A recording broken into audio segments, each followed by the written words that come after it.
ദൈവവചന പഠനത്തിലേക്ക് മടങ്ങി വരാം. നമ്മൾ വായിച്ചുകൊണ്ടിരുന്ന വേദഭാഗം എബ്രായ ലേഖനം 11-ാം അധ്യായത്തിൽ നിന്നാണല്ലോ. വിശ്വാസം എന്നതോ ആശിക്കുന്നതിൻ്റെ ഉറപ്പും കാണാത്ത കാര്യങ്ങളുടെ നിശ്ചയവും ആകുന്നു. അവിടെ കാണാത്ത കാര്യങ്ങൾ എന്ന് പറയുമ്പോൾ ഞാൻ പറഞ്ഞ കാര്യം നിങ്ങൾ ഓർക്കും. കാണാൻ കഴിയാത്തതായ ഒരു ലോകത്തിൻ്റെ ആ ലോകം, അതാണ് വാസ്തവത്തിൽ യാഥാർത്ഥ്യത്തിൻ്റെ ലോകം എന്നുള്ളതാണ് നമ്മൾ മനസ്സിലാക്കുന്നത്. അപ്പോൾ ഇതിനെ വിശദമാക്കുമ്പോൾ എനിക്ക് തീർച്ചയായിട്ടും അറിയാം അതിനകത്ത് ഒത്തിരി കൺഫ്യൂഷൻസ് ഉണ്ടാകാനുള്ള സാധ്യതയുണ്ട്. അതിനകത്തൊരു പ്രധാനപ്പെട്ട കൺഫ്യൂഷൻ ഉണ്ടാകാൻ സാധ്യതയുള്ളത് എന്താണ്?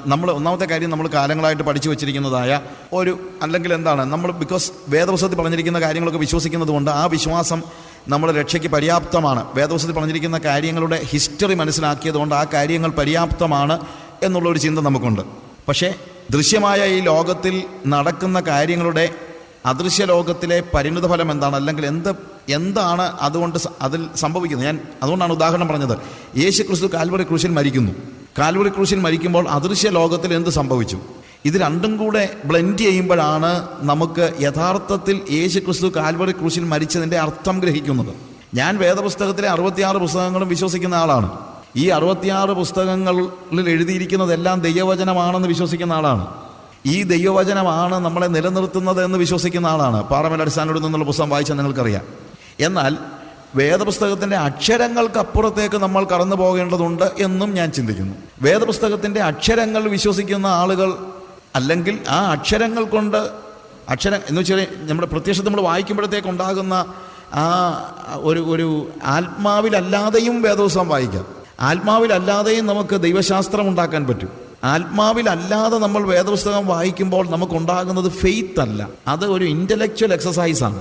ആ ഇൻ്റലക്ച്വൽ എക്സസൈസ് അല്ല നമ്മളെ വാസ്തവത്തിൽ വിശ്വാസത്തിലേക്ക് നയിക്കുന്നത്, അല്ലെങ്കിൽ വിശ്വാസത്തിൻ്റെ ലോകത്തിലേക്ക് കടത്തുന്നത്.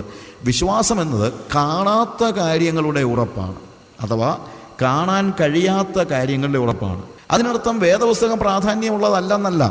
വേദപുസ്തകം ഇല്ലെങ്കിൽ അതിനപ്പുറത്തേക്ക് കടക്കാൻ പറ്റത്തില്ല. വേദപുസ്തകമാണ് ബേസ് എന്ന് പറയുന്നത്. 37 വർഷമായിട്ട് ഞാൻ വേദപുസ്തകം പ്രസംഗിക്കുന്നുണ്ട്. വേദപുസ്തകമാണ് ബേസ്.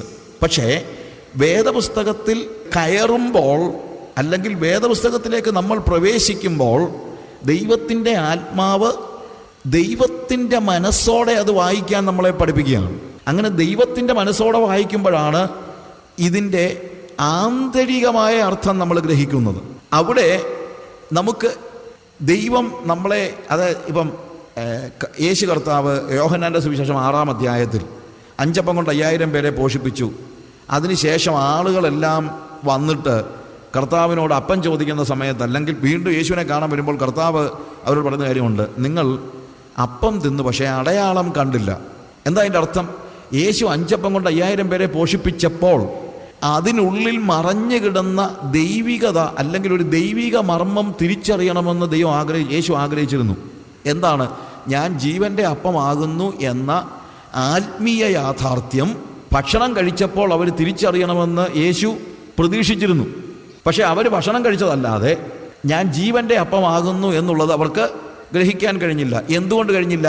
ഞാൻ ജീവൻ്റെ അപ്പമാകുന്നു എന്ന വചനം ദൃശ്യ യാഥാർത്ഥ്യമല്ല. ഞാൻ പറഞ്ഞ് മനസ്സിലാക്കണം. അതൊരു അദൃശ്യ യാഥാർത്ഥ്യമാണ്. അത് വചനമാണോ? അതെ. പക്ഷേ ആ വചനം എങ്ങനെയല്ല? അതൊരു ദൃശ്യ യാഥാർത്ഥ്യമല്ല. കാരണം നമുക്ക് എന്ത് ചെയ്യാൻ പറ്റത്തില്ല? യേശുവിനെ കടിച്ചു പറിച്ച് തിന്നാൻ പറ്റത്തില്ല നമുക്ക്. അതൊരു ദൃശ്യ യാഥാർത്ഥ്യമല്ല, അതൊരു അദൃശ്യ യാഥാർത്ഥ്യമാണ്. അപ്പോൾ യേശു കർത്താവ് വിശക്കുന്നവർക്ക് ഭക്ഷണം കൊടുക്കുന്നു എന്നുള്ളത് ഒരു ദൃശ്യ യാഥാർത്ഥ്യമാണ്. അതിനകത്ത് തെറ്റൊന്നുമില്ല, അത് ശരിയായ കാര്യം തന്നെയാണ്. പക്ഷേ യോഹന്നാൻ എഴുതുമ്പോൾ പറയുന്നത് എന്താണ്? ഇത് കൂടാതെ അനേക അടയാളങ്ങളെ അവൻ ചെയ്തിട്ടുണ്ട്, അനേക പ്രവൃത്തികൾ അവൻ ചെയ്തിട്ടുണ്ട്. അതൊക്കെ എഴുതിയ പുസ്തകം തന്നെ ലോകത്തിൽ തന്നെ തികയത്തില്ല. എന്നാൽ നിങ്ങൾ അത് അറിഞ്ഞ് വിശ്വസിക്കേണ്ടതിന്, അവൻ ദൈവപുത്രനെന്ന് നിങ്ങൾ വിശ്വസിക്കേണ്ടതിന്, നമുക്ക് അതിനുവേണ്ടിയാണ് യോഹന്നാൻ തൻ്റെ സുവിശേഷം എഴുതുന്നത്. അപ്പോൾ വചനം വിശ്വാസമായി പരിണമിക്കേണ്ടതിന് വേണ്ടിയാണ്. വിശ്വാസമായി പരിണമിക്കുമ്പോൾ നമുക്കുണ്ടാകുന്നത് റിലേഷനാണ്. റിലേഷൻ ഇല്ലാതെയും യേശുവിനെ ഒരാൾക്ക് മനസ്സിലാക്കാം. യേശുവിനെ ഒരു മീൻസ് ആയിട്ട് മനസ്സിലാക്കാം. റിലേഷൻ ഇല്ല. യേശുവിനെ ഒരു ഉപാധി എന്ന നിലയിൽ മനസ്സിലാക്കാം. ഇന്ന് പലപ്പോഴും പറ്റുന്ന പ്രശ്നം അതാണ്. യേശു ക്രിസ്തു രോഗികളെ സൗഖ്യമാക്കുന്നു. അതുകൊണ്ട് രോഗത്തിന് സൗഖ്യം കിട്ടാനുള്ള ഒരു ഉപാധിയാണ് ആര്? യേശു ക്രിസ്തു വിശക്കുന്നവന് അപ്പം കൊടുക്കുന്നു. അതുകൊണ്ട് വിശക്കുന്നവർക്ക് അപ്പം കിട്ടാനുള്ള ഒരു ഉപാധിയാണ് യേശു. ഉപാധിയുമായിട്ട് നമുക്കൊരിക്കലും റിലേഷൻ ഉണ്ടാകത്തില്ല. യേശു ക്രിസ്തു അല്ലെങ്കിൽ നാം രക്ഷിക്കപ്പെടുവാൻ ആകാശത്തിൻ്റെ കീഴെ ഭൂമിക്ക് മധ്യേ നൽകപ്പെട്ട വേറൊരു നാമവുമില്ല. അതൊരു ഇറ്റേണൽ ട്രൂത്താണ്. പക്ഷേ ഈ ഇറ്റേണൽ ട്രൂത്ത് രക്ഷിക്കപ്പെടുവാനുള്ള അല്ലെങ്കിൽ സ്വർഗത്തിൽ പോകാനുള്ള ഒരു ഉപാധി യേശുവാണ്. ഉപാധി എന്ന നിലയിൽ കാണുമ്പോൾ നമ്മൾ ഫിലോസഫിക്കലായിട്ട് പഠിച്ചാൽ അല്ലെങ്കിൽ ഇൻ്റലക്ച്വലായിട്ട് പഠിച്ചാൽ നമുക്ക് മനസ്സിലാകുന്ന കാര്യമാണ് വേദപുസ്തകത്തെ. പക്ഷേ അവിടെ ഉണ്ടാകുന്ന പ്രശ്നം എന്താണെന്നറിയാമോ? എനിക്ക് റിലേഷൻ ഉണ്ടാകുന്നില്ല. യേശുവിനെ ഞാൻ ഒരു ഉപാധിയാക്കുകയാണ്. അവിടെയാണ് നമ്മൾ എന്ത് സംഭവിക്കുന്നത്? ഒരു ഉപാധിയാകുമ്പോഴത്തേക്ക് അതൊരു ഫിലോസഫിയാണ്. പക്ഷേ യേശു ഒരു ഫിലോസഫി അല്ല, യേശു തിയോളജിയുമല്ല. യേശു എന്താണ്? യേശു ഒരു വ്യക്തിയാണ്. അവൻ വ്യക്തിയാണ്. ആ വ്യക്തിയായ ദൈവവുമായി എനിക്കുള്ള ആ റിലേഷനാണ് എല്ലാ കാര്യങ്ങളെയും മാറ്റിമറിക്കുന്നത്. ഞാൻ ഈ കഴിഞ്ഞ ദിവസങ്ങളിലൊക്കെ ആലോചിച്ചൊരു കാര്യമുണ്ട്. മത്തായിയുടെ സുവിശേഷം 7-ാം അധ്യായത്തിൽ അന്ന് പലരും വന്ന് എന്നോട് കർത്താവേ കർത്താവേ, ഞങ്ങൾ നിൻ്റെ നാമത്തിൽ ഭൂതങ്ങളെ പുറത്താക്കുകയും നിൻ്റെ നാമത്തിൽ വീര്യപ്രവർത്തികൾ പ്രവചിക്കുകയും നിൻ്റെ നാമത്തിൽ ഞങ്ങൾ വീര്യപ്രവർത്തികൾ പ്രവർത്തിക്കുകയും ചെയ്തില്ലയോ എന്ന് പറയും. കർത്താവ് പറഞ്ഞു, ഞാൻ നിങ്ങളെ ഒരു നാളും അറിഞ്ഞിട്ടില്ല, അധർമ്മം പ്രവർത്തിക്കുന്നവരെ എന്നെ വിട്ടുപോകുമെന്ന് തീർത്തു പറയും. കർത്താവിന് യാതൊരു മടിയില്ലെന്ന് പറയാൻ. എന്നാൽ ഈ പറയുന്ന വ്യക്തികൾ കർത്താവെ ഞങ്ങൾ നിൻ്റെ നാമത്തിൽ പ്രവചിച്ചു, നിൻ്റെ നാമത്തിൽ ഭൂതങ്ങളെ പുറത്താക്കി, നിൻ്റെ നാമത്തിൽ വീര്യപ്രവർത്തികൾ പ്രവർത്തിച്ചെന്ന് പറയുന്ന വ്യക്തികളിൽ ഒരാൾ പോലും ഞാൻ ആലോചിച്ചിട്ടുണ്ട് എന്തുകൊണ്ട് ചോദിച്ചില്ല, കർത്താവെ എന്താ ഞങ്ങളെ തള്ളിക്കളയുന്നത്? ഞങ്ങൾ നിൻ്റെ കാന്തയല്ലേ? നീ ഞങ്ങളുടെ ആത്മമണവാളനല്ലേ? നീ ഞങ്ങളുടെ സ്വർഗസ്ഥ പിതാവല്ലേ? ഞങ്ങൾ നിൻ്റെ മക്കളല്ലേ എന്നൊന്നും ചോദിച്ചില്ലല്ലോ. എന്തുകൊണ്ട് ചോദിച്ചില്ല? അവർക്ക് റിലേഷൻ ഇല്ലായിരുന്നു. അവർക്ക് എന്തില്ലായിരുന്നു? റിലേഷൻ ഇല്ല, അവർക്ക് ബന്ധമില്ലായിരുന്നു. ഇന്ന് വാസ്തവത്തിൽ സഭകളിൽ പറ്റിയിരിക്കുന്ന ഒരു വലിയ പ്രശ്നം ഇതാണ്. യേശുവിനെ ഉപാധിയാക്കുമ്പോൾ ഇന്ന് എല്ലാവരും യേശുവിൻ്റെ പിന്നാലെ. എന്തിനാണ് ആളുകൾ സഭയിൽ വരുന്നത്? നല്ലൊരു ശതമാനം വരുന്നതും അവരുടെ ജീവിതത്തിലെ കടം മാറാനും വീട് കിട്ടാനും വസ്തു കിട്ടാനും രോഗം മാറാനും അങ്ങനെയുള്ള കാര്യങ്ങൾക്കാണ് വരുന്നത്. ഇതൊക്കെ കർത്താവ് ചെയ്യുമോ എന്ന് ചോദിച്ചാൽ ചെയ്യുമായിരിക്കും, ഇല്ലെന്നൊന്നും ഞാൻ പറയുന്നൊന്നുമില്ല. പക്ഷേ വീട് കിട്ടാനായിട്ട് അല്ലെങ്കിൽ ജോലി കിട്ടാനായിട്ട് അല്ലെങ്കിൽ ഒരു കാറ് കിട്ടാനായിട്ട് നിങ്ങൾ ഇത്ര കഷ്ടപ്പെട്ട് യേശുവിൻ്റെ പിന്നാലെ വരേണ്ട കാര്യമൊന്നുമില്ല. ഇതൊക്കെ മറ്റൊരാൾക്കും തരാൻ പറ്റുന്ന കാര്യമാണ്. നിങ്ങളൊരു ICICI കമ്പനി ജോലിക്ക് കയറുകയാണെങ്കിൽ കമ്പനിക്കാരൻ തരുമല്ലോ നിങ്ങൾക്കൊരു കാറ്, ഇല്ലേ? അപ്പോൾ കാറ് കിട്ടണമെങ്കിൽ യേശുവിൻ്റെ പിന്നാലെ മാത്രം പോയാലേ പറ്റുള്ളെങ്കിൽ കാറുള്ളവരെല്ലാം യേശുവിൻ്റെ പിന്നാലെ പോയിട്ടാണോ കിട്ടിയത്? ഒന്നും അല്ലല്ലോ. അത് തന്നെയല്ല, ഏതാണെങ്കിലും കേരളത്തിലെ ഏറ്റവും നല്ല കാറൊന്നും നിങ്ങളുടെ കയ്യിലല്ലല്ലോ, ആണോ? അതൊക്കെ ദൈവം ഇല്ലാത്തതിൻ്റെ കയ്യിലല്ലേ? ഏറ്റവും നല്ല ജോലി നിങ്ങളുടെ കയ്യിലാണോ? കേരളത്തിലെ ഏറ്റവും മെച്ചപ്പെട്ട ജോലി നിങ്ങളുടെ കയ്യിലാണോ? നിങ്ങളാണോ ചെയ്യുന്നത്? കേരളത്തിലെ ഏറ്റവും വലിയ വീട്ടിലാണോ നിങ്ങൾ താമസിക്കുന്നത്? അല്ലല്ലോ. അപ്പോൾ യേശു കർത്താവ് നിങ്ങളോട് മനസ്സലിവ് തോന്നി നിങ്ങൾക്ക് ഭക്ഷണം തന്നിരിക്കും, നിങ്ങൾക്ക് കാറ് തന്നിരിക്കും, നിങ്ങൾക്ക് വീട് തന്നിരിക്കും. പക്ഷേ അതുകൊണ്ട് നിങ്ങൾക്ക് യേശുവുമായിട്ടുള്ള റിലേഷൻ പൂർണ്ണമാകണമെന്ന് നിർബന്ധമില്ല. എപ്പോഴാണ് റിലേഷൻ ഉണ്ടാവുന്നത്? അവനെ നിങ്ങളുടെ ആത്മമണവാളനാക്കുമ്പോഴാണ്. റിലേഷൻ ഭയങ്കര പ്രാധാന്യം അർഹിക്കുന്ന കാര്യമാണ്. തിയോളജി മാത്രം പഠിച്ചതുകൊണ്ട് ഒരാൾക്ക് സ്വർഗത്തിൽ പോകാൻ പറ്റത്തില്ല. ക്രിസ്റ്റോളജി പഠിച്ചതുകൊണ്ടും പോകാൻ പറ്റത്തില്ല. വേദപുസ്തകത്തെ അക്ഷരമായി മനസ്സിലാക്കുന്ന അതല്ല ഇവിടുത്തെ വിഷയം എന്ന് പറയുന്നത്. വേദപുസ്തകം ഇത് ദൈവം നമുക്ക് നൽകിയിരിക്കുന്ന ദൈവത്തിൻ്റെ വചനമാണ്. ഞാൻ പറഞ്ഞല്ലോ, ഒരിക്കലും ആരും തെറ്റിദ്ധരിക്കരുത് ഞാൻ വചനത്തെ വില കുറച്ച് കാണിക്കുന്നുണ്ട്. പക്ഷേ വചനത്തെ നമ്മൾ എങ്ങനെ കാണുന്നു എന്നുള്ളതാണ് ചോദ്യം. വചനത്തെ നമ്മൾ എങ്ങനെ കാണുന്നു? അക്ഷരമായി കാണുന്നുവോ അതോ ആത്മാവായി കാണുന്നുവോ? വചനം ജീവനായി പരിണമിക്കണം. കർത്താവ് പറഞ്ഞു, മനുഷ്യൻ അപ്പം കൊണ്ട് മാത്രമല്ല ദൈവത്തിൻ്റെ വായിൽ നിന്ന് വരുന്ന സകല വചനം കൊണ്ടും ജീവിക്കുന്നു എന്നുള്ളതാണ്. അത് ജീവനാകുന്നില്ലെങ്കിൽ അത് ഫിലോസഫി ആയിട്ടിരിക്കും. ഭയങ്കര സൗണ്ട് ഡോക്ട്രിൻസ് ആയിരിക്കും നമ്മുടെ കയ്യിലുള്ളത്. നമുക്ക് പലപ്പോഴും ഉണ്ടാകുന്നൊരു വലിയൊരു പ്രോബ്ലമാണ്. We speak about doctrines, very good, നല്ല കാര്യമാണ്. പക്ഷേ ഡോക്ട്രിൻ അല്ല നമ്മളെ വിടുവിക്കുന്നത്. എന്താണ് വിടുവിക്കുന്നത്? യേശുവാണ്. യേശു എന്ന് പറയുന്ന വ്യക്തി, ദ പേഴ്സൺ ജീസസ്. ആ പേഴ്സൺ ജീസസ് വചനത്തിൽ നിന്ന് അന്യമല്ല. കാര്യം ഇത് അവൻ്റെ വചനമാണ്. അവൻ്റെ വചനമായതുകൊണ്ട് യേശു ഒരിക്കലും ഈ വചനത്തിന് അപ്പുറത്തേക്ക് നിങ്ങളെ കൊണ്ടുപോകത്തില്ല. അതുകൊണ്ടാണ് ലോകത്തിലുള്ള എല്ലാ എക്സ്പീരിയൻസും നമ്മൾ സമ്മതിക്കാത്തത്. അതെൻ്റെ അനുഭവമാണ്, ഇത് എൻ്റെ അനുഭവമാണെന്ന് പറഞ്ഞാൽ നമ്മൾ സമ്മതിക്കുന്നില്ല. എന്തുകൊണ്ട് സമ്മതിക്കുന്നില്ല?